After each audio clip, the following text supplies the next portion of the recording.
Bonjour, j'espère que vous allez bien. C'est vrai que c'est pas facile en ce moment avec la crise économique que nous traversons. Mais continuons à travailler. Ce qui est sûr, les choses iront bien avec le temps. Et continuons à prier aussi pour que le Seigneur nous vienne en aide. Alors aujourd'hui, nous allons aborder le sujet de la succession. Mais avant de commencer, je voudrais m'excuser par rapport au son qui ressort en arrière-plan. Nous sommes à l'étage et en bordure de route. Du coup, c'est pas évident de faire sans le bruit de la circulation. Mais j'espère quand même que vous allez m'écouter et que le message va passer. Alors, la succession est la transmission du patrimoine d'une personne décédée à des personnes vivantes. Ces personnes vivantes comprennent les membres de notre famille, les tierces personnes qui sont des amis, des connaissances, des associations, des organismes qui œuvrent dans la charité ou toute autre activité que nous avons un certain intérêt. Ça va dépendre de tout un chacun. Et nous avons aussi l'État.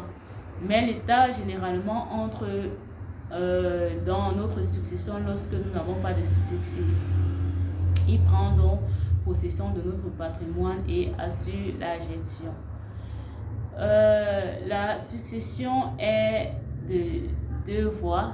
Nous avons le testament et nous avons également la procédure judiciaire. Mais nous reviendrons sur la procédure judiciaire dans une autre vidéo. Aujourd'hui, nous allons parler du testament. Le testament déjà est un acte unilatéral qui est rédigé soit par le testateur ou encore devant notaire. Il est très important de rédiger son testament et ça éviterait un certain nombre de conflits après notre mort. Nous sommes témoins, ce qui est sûr, chaque jour de ce que une personne qui décède en laissant des biens ou un patrimoine assez vaste ou petit, parce que on ne peut pas vraiment quantifier le patrimoine, mais peu importe ce qu'il laisse, c'est sujet à des conflits de part et d'autre. Il y a même des morts, il y a la sorcellerie, il y a un tas de situations qui se soulèvent après le décès de la personne qui détenait ces biens-là. Alors, le testament, il est de trois types. Nous avons le testament holographe qui est rédigé par le testateur, c'est-à-dire la personne qui veut disposer de ses biens. Et ce testament-là doit être non seulement rédigé par cette personne, elle doit être datée et signée. Et la signature est très importante. Au cas contraire, le document, il est nul, il est sans effet.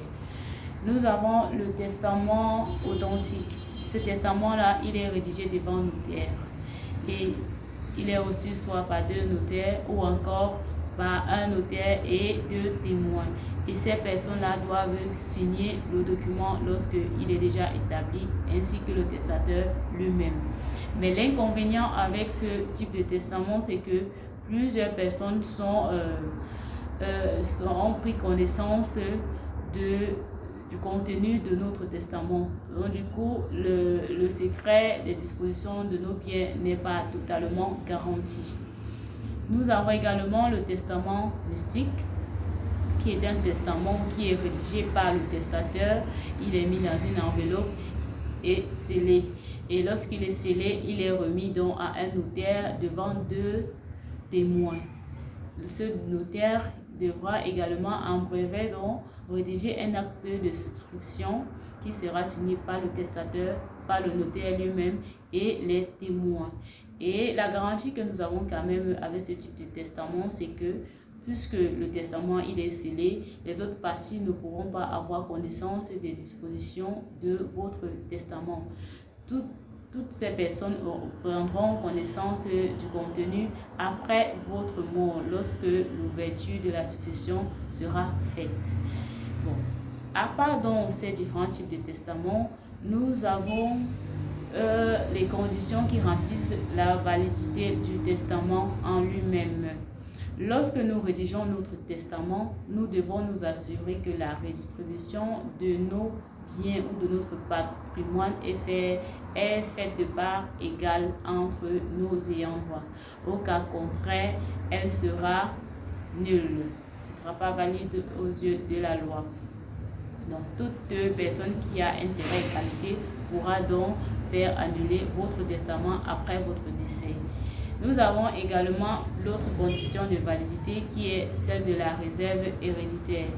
Lorsque nous avons un patrimoine, c'est vrai que la loi nous permet de disposer de nos biens comme nous voulons, mais dès le moment où nous avons des ascendants ou des descendants qui sont des successibles directs à notre patrimoine, nous devons donc tenir compte de ces personnes avant de redistribuer nos biens à des tierces personnes. Donc du coup, la réserve héréditaire est obligatoire lorsque nous disposons de notre bien ou de notre patrimoine. Cette distribution, cette réserve héréditaire, donc, si par exemple nous avons un enfant, elle doit être de la moitié de notre patrimoine. Et au fur et à mesure que le nombre de successifs augmente, ainsi la réserve héréditaire augmente. Mais de toutes les façons, ça dépendra des cas et au vu de la situation que vous traversez ou que vous avez en main, nous pourrons mieux vous édifier au cas où vous voudrez en savoir plus. J'espère que je vous ai assez édifié sur ce sujet. Nous reviendrons très prochainement sur l'autre manière de succéder qui est par voie de la procédure judiciaire. Et généralement, cette procédure-là, elle entre en compte lorsque la personne décédée meurt sans laisser de testament. À la prochaine et ciao, portez-vous bien.